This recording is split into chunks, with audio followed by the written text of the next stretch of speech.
বগুড়া ফতে আলী সেতুর পুনর্নির্মাণ কাজ চলছে ধীর গতিতে, এতে ভোগান্তিতে লাখো মানুষ। বিস্তারিত জানাতে সরাসরি যুক্ত হচ্ছেন সহকর্মী সঞ্জু রায়। সঞ্জু, ধীর গতির কারণ কি? ভোগান্তি লাঘবে প্রশাসনের কোনো উদ্যোগ দেখছেন কিনা?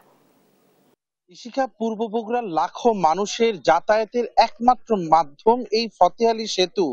গত বছরের মে মাসে আনুষ্ঠানিকভাবে উদ্বোধন করা হয়েছিল 20 কোটি টাকা ব্যয়ে পুনর্নির্মাণ কাজ। এই বছরের মে মাসে এই সেতুটির আনুষ্ঠানিকভাবে উদ্বোধনের কথা থাকলেও দুঃখজনক হলেও বাস্তবতা এটি যে এখন পর্যন্ত সেতুর 50% কাজই মোটামুটি সম্পন্ন হয়েছে। সেতুর পুনর্নির্মাণ কাজের মূল যে কাজগুলো, গার্ডার স্থাপন থেকে মূল অবকাঠামোগত যে কাজ, সেই কাজ কিন্তু এখনো ধরতে পারেনি ঠিকাদারি প্রতিষ্ঠান।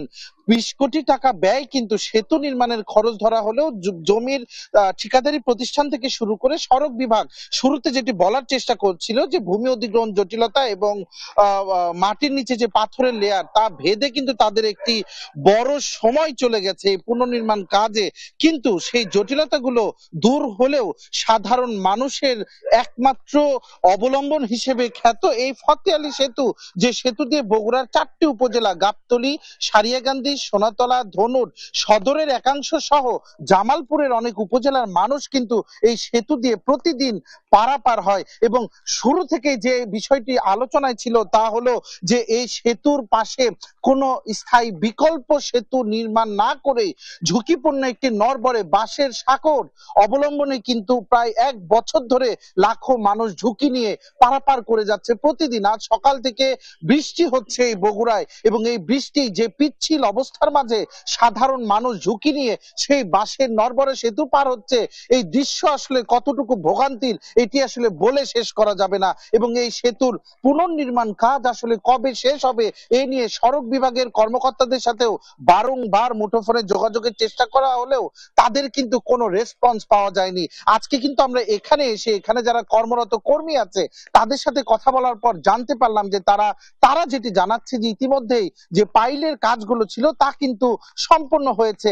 এবং নাম প্রকাশে অনেকেই কিন্তু এইখানে অভিযোগ করেছেন যে এই সেতুটি আসলে পুনর্নির্মাণ কাজ যখন শুরু হয়, শুরুতে একটি মোটা অঙ্কের অর্থ কিন্তু স্থানীয় আওয়ামী লীগ নেতা থেকে শুরু করে সংসদ সদস্যকে তাদের দিতে হয়েছে। শুরু থেকেই কিন্তু অর্থের কষ্টে ছিল এই ঠিকাদারি প্রতিষ্ঠান, যার কারণে দেখা যায় দিনের পর দিন এখানে কিন্তু কোনো শ্রমিকই কাজ করে না।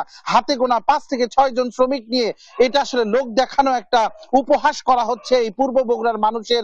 লাখো মানুষের কিন্তু এই চলাচলের একমাত্র মাধ্যম এই ফতে আলী সেতুর পুনর্নির্মাণ কাজ নিয়ে এখানকার যারা কর্মী তারা যেটি জানাচ্ছে যে আগামী বছরের জানুয়ারি, ফেব্রুয়ারি কিংবা মার্চেও এই সেতুর পুনর্নির্মাণ কাজ সম্ভব হবে কিনা, দৃশ্যমান হবে কিনা মূল অবকাঠামো, তা নিয়েও কিন্তু তারা সন্দিহান। যদিও গত বছর সড়ক বিভাগ জানিয়েছিল যে জমি অধিগ্রহণের 20 কোটি টাকা কিন্তু তারা ইতিমধ্যে সেই লোকজনদের দেয়া হয়েছে, এবং তারা আশা প্রকাশ করেছিল যে এই বছরের ডিসেম্বরের মধ্যে তারা এই সেতুর পুনর্নির্মাণ কাজ সম্পন্ন করতে হবে। ইশিকা, আসলে লাখো মানুষ এখন অপেক্ষায় আছে 69 মিটার এই সেতুর পুনর্নির্মাণ কাজ যত দ্রুত সম্ভব শেষ হোক এবং মানুষের ভোগান্তির অবসান হোক, এটি প্রত্যাশা সকলের। বগুড়ার ফতে আলী সেতুর পুনর্নির্মাণ কাজের স্থান থেকে আমার কাছে এই কাজের সর্বশেষ এই ছিল।